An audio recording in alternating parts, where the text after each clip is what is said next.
So you played Diablo 4 and finished the campaign, but now what? That's exactly what I asked myself when I was in the same situation. There are videos out there that explain what to do when you get to the end game, but not exactly how to get there. So let's find out.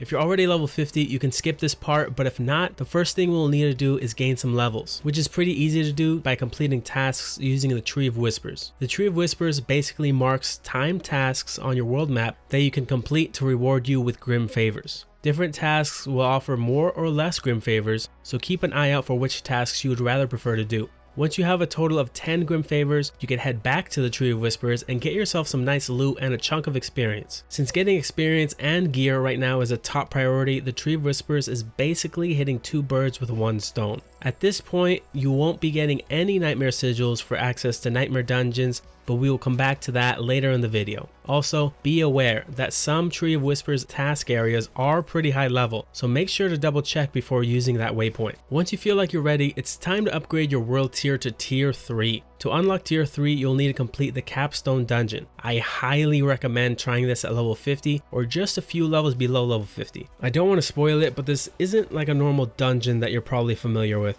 If you're having trouble completing the dungeon, remember that elixirs are more than just a way to boost your experience and are a great way to get an upper hand in battle. Once you finish the capstone dungeon and unlock world tier 3, you're back on the treadmill again.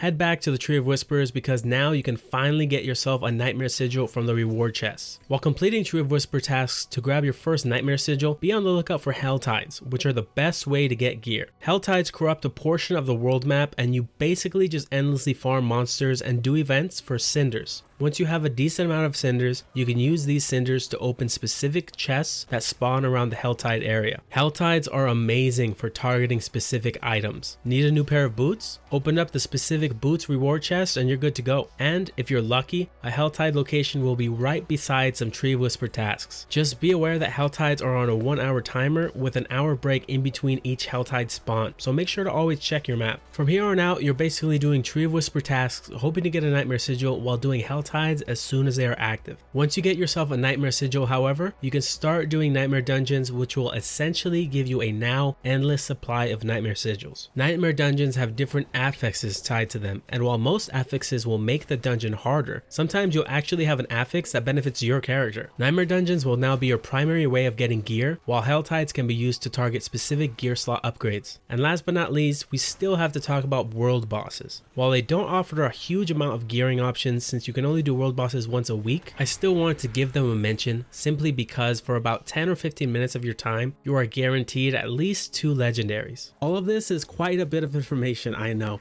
so I wanted to do a quick breakdown. Once you finish the campaign, start doing the Tree Whispers tasks in order to get gear and experience. Once you're comfortable enough, try and complete the capstone dungeon, and once that's complete, upgrade your world tier to tier 3. Once you're in world tier 3, keep doing Tree of Whisper tasks so you can get your nightmare sigil, and be on the lookout for Helltides and the world boss spawns. Once you finally find a nightmare sigil, you can now start your grind on the nightmare dungeons, and you could basically do that endlessly if you really wanted to. And that's about it. It's pretty simple, right? Not really, not quite. There's still a handful of other systems I haven't really touched on, such as the Paragon board and glyphs. If you found this video helpful, let me know down in the comments below, and if you like this type of content, be sure to subscribe. I'll be making more Diablo 4 and even some Diablo 2 videos later down the road. If you like this video, check out this video here, where I go into detail on a few changes that will help create a more enjoyable Diablo 4 experience. And if you've made it this far, I really appreciate it. Thank you all for watching. My name is Zartos, and I'll catch you guys on the next one.